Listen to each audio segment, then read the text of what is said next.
Hello everyone. आज का topic है assessment of idea and opportunity. Identification of entrepreneurial opportunity, chapter number 8। इसका ये लास्ट टॉपिक है। अब से पहले हमने ये देखा कि आइडियाज़ क्या होते हैं, आइडियाज़ जनरेट करने की टेक्निक्स कौन कौन सी हैं और अपॉर्चुनिटी आइडेंटिफिकेशन क्या है। लेकिन एक बार जब आइडिया जनरेट हो जाता है या अपॉर्चुनिटी को हम आइडेंटिफाई कर लेते हैं, उसे सेलेक्ट कर लेते हैं, तो हमें उसकी असेसमेंट करनी पड़ती है। हमें ये देखना पड़ता है कि कौन सा आइडिया, कौन सी अपॉर्चुनिटी बिजनेस के लिए सूटेबल है, एंटरप्रेन्योर के लिए सूटेबल है। इसके कुछ स्टेप्स हैं, कुछ स्टेप्स इन्वॉल्व हैं इसमें हम क्या करेंगे। फर्स्ट स्टेप में हमारे पास आएगा identification of product and services. सबसे पहले हम ये देखेंगे कि जो भी प्रोडक्ट और सर्विसेज हम प्रोड्यूस करना चाहते हैं उसको आइडेंटिफाई करेंगे। सबसे पहले हम क्या देखेंगे, आइडिया को जब असेस करेंगे कि वो कौन कौन से प्रोडक्ट एंड सर्विसेज हैं जिनको हम मार्केट में बेचना चाहते हैं और उससे प्रॉफिट कमाना चाहते हैं। सबसे पहले हम उनको आइडेंटिफाई करेंगे, फिर एप्लीकेशन एंड यूज़ आ जाएगा। जो प्रोडक्ट और सर्विसेज हम प्रोड्यूस करना चाहते हैं, कस्टमर उसे किस ढंग से यूज़ करेंगे या कैसे उसकी एप्लीकेशन होगी, उसको उपयोग कैसे किया जाएगा, ये भी हमें क्लियर डिफाइन करना पड़ेगा। नेक्स्ट आ जाता है लेवल ऑफ ऑपरेशन। जब हमने प्रोडक्ट चूज कर लिया, उसके उपयोग चूज कर लिए, तो अब हम ये देखेंगे कि जब हम अपना प्रोडक्शन यूनिट एस्टैब्लिश करना चाहते हैं या हम अपना एक एंटरप्राइज एस्टैब्लिश करना चाहते हैं, तो उसके लिए हमारा लेवल ऑफ ऑपरेशन क्या होगा कि हम लार्ज स्केल पे काम करना चाहते हैं या स्मॉल स्केल पे काम करना चाहते हैं, ये सेलेक्ट किया जाएगा। फिर इसके बाद हम सेलेक्ट करेंगे कॉस्ट। जो आइडिया है वो इकोनॉमिकली फिजिबल होना चाहिए, यानी ऐसा नहीं है कि उस आइडिया को जब हम एक्चुअल में इम्प्लीमेंट करते हैं तो उसमें बहुत सारी लागत आ जाए। हमें क्या करना होगा, पहले हमें ये करना होगा कि यदि जो प्रोडक्ट हम प्रोड्यूस करना चाहते हैं, जिस प्रोडक्ट की हमने इन्वेंशन की है या कि पुराना प्रोडक्ट मार्केट में बिक रहा था, वैसे वैसे प्रोडक्ट हमने एक उसमें नई इनोवेशन की है, तो उस प्रोडक्ट को जब हम प्रोड्यूस करेंगे तो उसकी कॉस्ट क्या आएगी। इसके बाद हम ये देखेंगे कि कॉम्पिटिटर की कॉस्ट कितनी आ रही है। उसके बाद हम दोनों को कंपैरिजन करेंगे, खुद के प्रोडक्ट की कॉस्ट को कंपैरिजन करेंगे और कॉम्पिटिटर के प्रोडक्ट की कॉस्ट को कंपैरिजन करेंगे। उसके बाद हम डिसीजन लेंगे कि हम अपने आइडिया को असल में इम्प्लीमेंट करेंगे या नहीं। इसके बाद हम चेक करेंगे कंपटीशन, मार्केट में कितना कंपटीशन है, कॉम्पिटिटर्स की हम अच्छे से स्टडी करेंगे। उसके बाद टेक्नोलॉजी की स्टडी की जाएगी कि प्रोडक्ट को प्रोड्यूस करने के लिए कौन सी टेक्नोलॉजी चाहिए, क्या वो इजीली अवेलेबल है या नहीं है, उसकी कॉस्ट कितनी है, वो देखा जाएगा। इसके बाद हम estimation of turnover and profit, जो भी प्रोडक्ट हम प्रोड्यूस करना चाहते हैं, हम अनुमान लगाएंगे कि इस प्रोडक्ट को मार्केट में बेचने से हमें एस्टिमेटेड कितनी सेल मिल सकती है और कितना प्रॉफिट, एनुअल प्रॉफिट मिल सकता है प्रोडक्ट या सर्विसेज को मार्केट में बेचने से। नेक्स्ट करेंगे हम इसमें मार्केट असेसमेंट। मार्केट असेसमेंट में क्या आएगा कि हमें ये पहले से ही डिसाइड करना पड़ेगा कि जो भी प्रोडक्ट और सर्विसेज हम मार्केट में प्रोड्यूस करके बेचना चाहते हैं कि हमारा मार्केट का लेवल कौन सा होगा। हम प्रोडक्ट लोकल मार्केट के लिए प्रोड्यूस कर रहे हैं या नेशनल मार्केट के लिए प्रोड्यूस कर रहे हैं, या हम अपने प्रोडक्ट को इंटरनेशनल मार्केट में बेचना चाहते हैं। उस मार्केट के अंदर भी हमारे टारगेट ग्रुप ऑफ कस्टमर कौन सा होगा, उसको स्टडी किया जाएगा, उस पर रिसर्च की जाएगी, उनकी प्रेफरेंसेस और उनके टेस्ट को स्टडी किया जाएगा। तो इस तरह से हम अपने आइडिया या अपॉर्चुनिटी की असेसमेंट करेंगे। उसके बाद हम देखेंगे फैक्टर्स कंसीडरिंग वाइल सेलेक्टिंग ए प्रोडक्ट और सर्विसेज। देखो, जब हम अपने बिजनेस को स्टार्ट करते हैं तो हमें सबसे पहले ये सेलेक्ट करना पड़ता है कि हम अपने बिजनेस में किस प्रोडक्ट या सर्विसेज का बिजनेस करेंगे।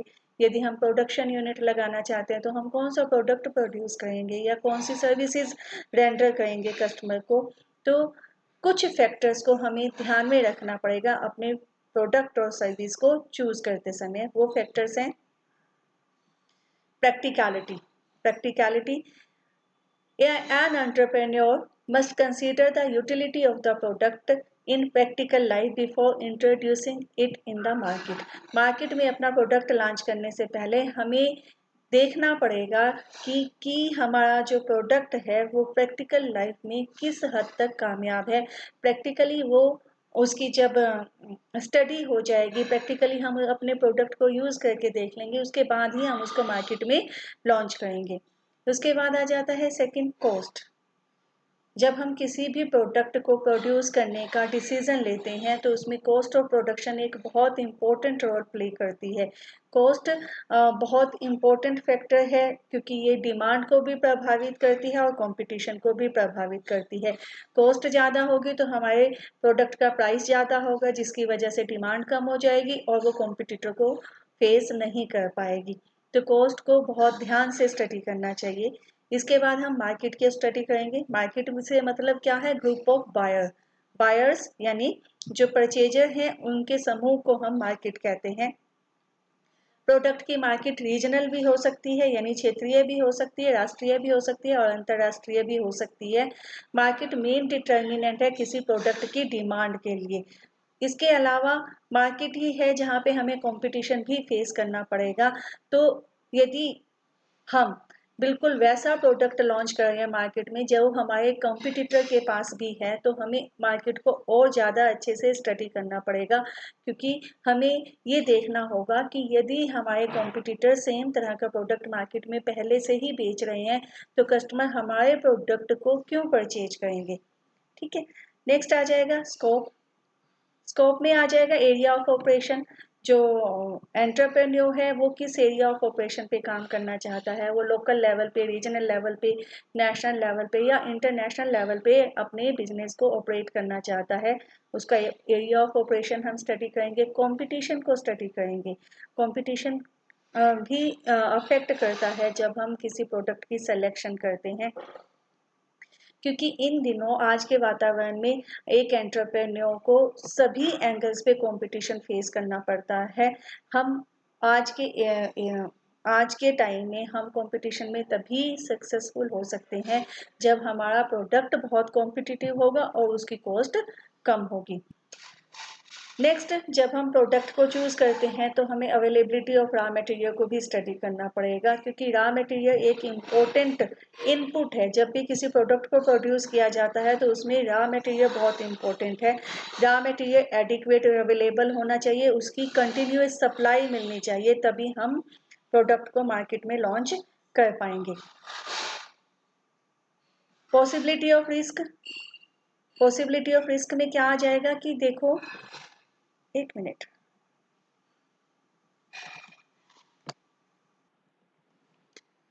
पॉसिबिलिटी ऑफ रिस्क में क्या आएगा कि देखो, कोई भी बिजनेस है उसमें लॉस होने की संभावना होती है। ये जो लॉस होने की संभावना है इसे ही हम रिस्क या जोखिम कहते हैं। तो जो रिस्क फैक्टर है वो भी बहुत एक इम्पोर्टेंट रोल प्ले करता है हमारी प्रोडक्ट की सिलेक्शन में। पॉसिबिलिटी ऑफ प्रॉफिट, देखो कोई भी बिजनेस मार्केट में या सरवाइव नहीं कर सकता यदि उसमें सफिशिएंट प्रॉफिट्स नहीं है। तो पॉसिबिलिटी ऑफ प्रॉफिट, किसी भी प्रोडक्ट से कितने प्रॉफिट होने की संभावना है उसको भी ध्यान में रखना पड़ेगा जब हम प्रोडक्ट या सर्विस की सिलेक्शन करते हैं। तो एंटरप्रेन्योर को प्रॉफिटेबिलिटी का एस्टिमेशन लगाना पड़ेगा। अपना बिजनेस शुरू करने से पहले उसे क्या करना होगा, बिजनेस से कितना प्रॉफिट होने की संभावना है उसका एस्टिमेशन लगाना पड़ेगा। उसे एनुअल सेल का एस्टिमेशन लगाना पड़ेगा, उसे प्रोडक्ट की एस्टिमेटेड कॉस्ट का एस्टिमेशन लगाना पड़ेगा। लास्ट आ जाता है अवेलेबिलिटी ऑफ रिसोर्सेज। प्रोडक्ट की सिलेक्शन करने से पहले हमें ये भी देखना पड़ेगा कि कितने रिसोर्सेज हमारे पास अवेलेबल हैं, क्या मैं उसके लिए मशीनरी अवेलेबल हो जाएगी, मैन पावर, टेक्निक जो प्रोडक्ट को प्रोड्यूस करने के लिए चाहिए, क्या वो इजीली अवेलेबल है या नहीं है। ठीक है, तो जब भी हम किसी प्रोडक्ट को क्या करेंगे, सेलेक्ट करेंगे प्रोडक्ट या सर्विसेज को, तो इन कुछ बातों को हम ध्यान में रखेंगे। लास्ट टॉपिक है आज का फिजिबिलिटी स्टडी। फिजिबिलिटी स्टडी क्या है? फिजिबिलिटी स्टडी जब हम एनवायरनमेंट को स्कैन कर लेते हैं उसके बाद एंटरप्रेन्योर फिजिबिलिटी स्टडी करता है।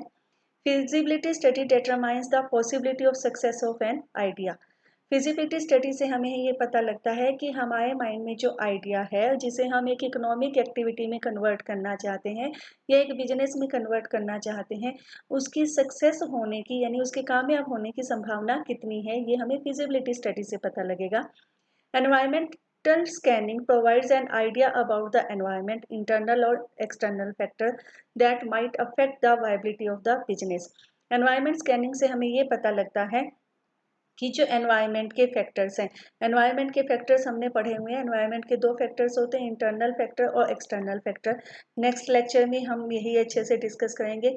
तो एनवायरनमेंटल फैक्टर किसी बिजनेस की वायबिलिटी को पे क्या प्रभाव डालते हैं कि क्या कोई एनवायरनमेंट में कोई बिजनेस सक्सेसफुल हो सकता है या नहीं सक्सेसफुल हो सकता। फिजिबिलिटी स्टडी हमें ये बताता है कि हमारा जो आइडिया है क्या उसे हम सक्सेसफुली वास्तविकता में बदल सकते हैं या नहीं बदल सकते।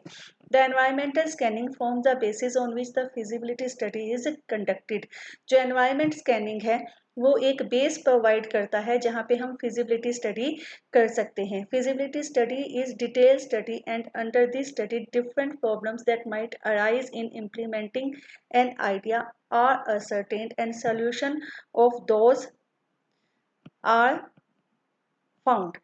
फिजिबिलिटी स्टडी एक ऐसी डिटेल्ड स्टडी है जिसमें हम क्या देखते हैं कि जब हम अपने आइडिया को इम्प्लीमेंट करेंगे, यानी हम अपने आइडिया को वास्तविकता में बदलेंगे, तो कौन कौन सी प्रॉब्लम अराइज हो सकती हैं उनका हम पहले से पता लगा सकते हैं और उनके सॉल्यूशन के लिए भी हम पहले से ही कोशिश कर सकते हैं। Just after understanding the environment, entrepreneur is interested in knowing whether the entire project of new venture is feasible or not, and this answer is provided by feasibility study. तो एनवायरनमेंट स्कैनिंग करने के बाद जो businessman है वो ये जानना चाहता है कि उसका जो नया प्रोजेक्ट है वो वास्तविकता में बदल सकता है या नहीं बदल सकता, क्या वो फिजिबल है या नहीं है। तो ये इस क्वेश्चन का आंसर उसे फिजिबिलिटी स्टडी देती है। तो फिजिबिलिटी स्टडी के जो डायमेंशंस हैं वो हम करेंगे अब।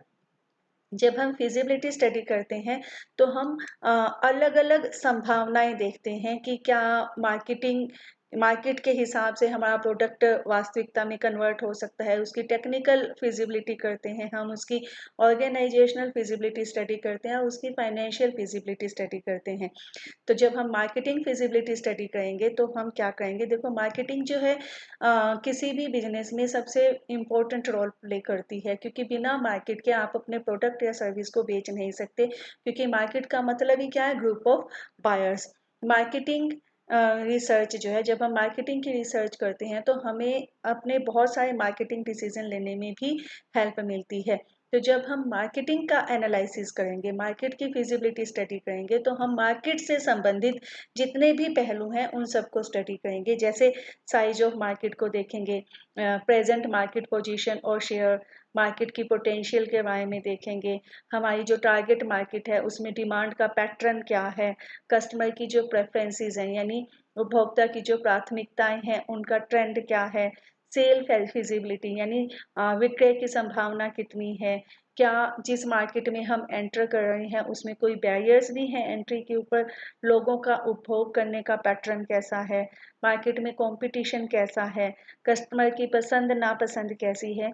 तो मार्केट फिजिबिलिटी स्टडी में हम इन सभी पहलुओं की जांच करेंगे और उसके बाद डिसीजन लेंगे अपने आइडिया को एक्चुअल में वास्तविक रूप देने के लिए। सेकेंड पार्ट में हम करेंगे टेक्निकल फिजिबिलिटी। टेक्निकल फिजिबिलिटी क्या होती है, टेक्निकल एनालिसिस या टेक्निकल फिजिबिलिटी, इसमें हम ये देखेंगे कि हमारा जो बिजनेस है जिसको हम ऑपरेट करना चाहते हैं या जो प्रोडक्ट हम मार्केट में बना के बेचना चाहते हैं, हमारे आइडिया को जो हम रियलिटी में कन्वर्ट करना चाहते हैं, क्या ऑपरेशनली भी वो सक्सेसफुल हो सकता है या नहीं हो सकता। Under analysis of technical and operational feasibility, operational ability of proposed business is considered, यानी इसमें हम अपने बिजनेस की जो ऑपरेशनल एबिलिटी है, काम करने की जो क्षमता है उसको कंसीडर करते हैं। It finds the answer of question such as what type of technology is required for the proposed product. इसमें हमें इस क्वेश्चन का आंसर मिलता है कि जो प्रोडक्ट हम बनाना चाहते हैं, हमारा जो प्रोजेक्ट हम प्रपोज कर रहे हैं उसके लिए हमें किस तरह की टेक्नोलॉजी की ज़रूरत रहेगी, उसकी लागत कितनी होगी, तो क्या वो टेक्नोलॉजी मार्केट में इजीली अवेलेबल है या नहीं है। तो इसमें हम क्या क्या स्टडी करेंगे, हम प्रोडक्शन की जो टेक्निक हमने यानी प्रोडक्ट को प्रोड्यूस करने के लिए जो टेक्निक चाहिए उसकी कॉस्ट को स्टडी करेंगे, हम क्वालिटी कंट्रोल को स्टडी करेंगे, हम इन्वेंट्री कंट्रोल को स्टडी करेंगे, हम प्रोडक्ट हमारे जो प्रोजेक्ट है उसकी लोकेशन के बारे में स्टडी करेंगे, फिजिकल रिक्वायरमेंट प्रोजेक्ट को जब हम लगाते हैं तो उसके लिए कितनी जगह चाहिए, किस तरह की बिल्डिंग चाहिए वो स्टडी किया जाएगा, किस तरह की यूटिलिटीज चाहिए यानी उसमें पावर चाहिए, बिजली चाहिए, ये सारी यूटिलिटी हमारी लोकेशन पे अवेलेबल है या नहीं है वो देखेंगे। प्रोडक्शन कैपेसिटी चेक की जाएगी प्रपोज बिजनेस की। थर्ड नंबर पे हम करेंगे फाइनेंशियल फिजिबिलिटी। फाइनेंस जो है वो ब्लड है किसी भी बिजनेस का, बहुत इंपॉर्टेंट एलिमेंट है। फाइनेंशियल फिजिबिलिटी में हम ये देखेंगे जो हमारा प्रपोज्ड प्रोडक्ट है क्या उसे हम इकोनॉमिकली शुरू कर सकते हैं या नहीं कर सकते। इसके अलावा इसमें हम ये देखेंगे कि बिजनेस को शुरू करने के लिए हमें स्टार्टअप कैपिटल कितनी चाहिए, ये कैपिटल कहाँ कहाँ से आएगी, सोर्सेज ऑफ फंड कौन कौन से होंगे, जो हमें लैंड या बिल्डिंग चाहिए, प्लांट या मशीनरी चाहिए उसकी कॉस्ट कितनी होगी, प्रिलिमिनरी एक्सपेंसेस कितने होंगे, ये एक्सपेंसेस किस पे खर्च होंगे, मार्केट सर्वे किया जो हमने, फिजिबिलिटी स्टडी कर रहे हैं हम, यदि हम कैपिटल रेज कर रहे हैं तो कॉस्ट ऑफ रेजिंग कैपिटल आ जाएगा, वर्किंग कैपिटल का अनुमान लगाएंगे, कॉस्ट ऑफ प्रोडक्शन का अनुमान लगाएंगे और प्रॉफिटेबिलिटी का अनुमान लगाएंगे। तो ये सारी चीजें हम फाइनेंशियल फिजिबिलिटी में स्टडी करेंगे। लास्ट में आ जाएगा ऑर्गेनाइजेशनल फिजिबिलिटी। ऑर्गेनाइजेशनल फिजिबिलिटी में हम ऑर्गेनाइजेशन स्ट्रक्चर से रिलेटेड स्टडी करेंगे। ऑर्गेनाइजेशनल स्ट्रक्चर हमने पढ़े हुए हैं, हमने लाइन ऑर्गेनाइजेशन स्ट्रक्चर किया हुआ है, लाइन एंड स्टाफ ऑर्गेनाइजेशन किया हुआ है। तो हमारे प्रपोज्ड बिजनेस के लिए किस तरह का ऑर्गेनाइजेशनल स्ट्रक्चर हमें रिक्वायर्ड है उसके बारे में स्टडी किया जाएगा। लास्ट है इंपॉर्टेंस ऑफ फिजिबिलिटी। फिजिबिलिटी की इम्पोर्टेंस क्या है, फिजिबिलिटी स्टडी से हमें ये पता लगता है कि हमारा जो बिजनेस आइडिया है क्या वो वास्तविकता में लागू करने लायक है या नहीं है। हम इससे हमें ये पता लगता है कि हमारे आइडिया के सक्सेसफुल होने की कितनी संभावना है, क्या उसे हम सक्सेसफुली अपने आइडिया को जो अभी तक हमारे माइंड में चल रहा है, हमारी इमेजिनेशन में, क्या उसे हम रियलिटी में कन्वर्ट कर सकते हैं या नहीं कर सकते। तो हमें फिजिबिलिटी टेस्ट करना चाहिए किसी भी आइडिया को एक्चुअल में कन्वर्ट करने से पहले। जो बिजनेस आइडिया है, जब हमारा जो बिजनेस आइडिया है उसकी हम फिजिबिलिटी स्टडी करेंगे। फिजिबिलिटी स्टडी में हम क्या क्या करेंगे, फाइनेंशियल फिजिबिलिटी, मार्केटिंग फिजिबिलिटी करेंगे, entrepreneurial feasibility, technical feasibility study करेंगे। यदि इन सारों में हमारा आंसर यस आता है, if yes in all aspects, तो हम अपने बिजनेस आइडिया के साथ प्रोसीड करेंगे यानी उसे हम एंटरप्राइज में कन्वर्ट कर देंगे। यदि नो आता है तो हम अपने बिजनेस आइडिया को ड्रॉप कर देंगे और नया बिजनेस आइडिया सर्च करने के लिए ब्रेनस्टॉर्मिंग करनी शुरू कर देंगे। ठीक है, तो ये हमारा लास्ट टॉपिक था हमारा आज का। Thank you.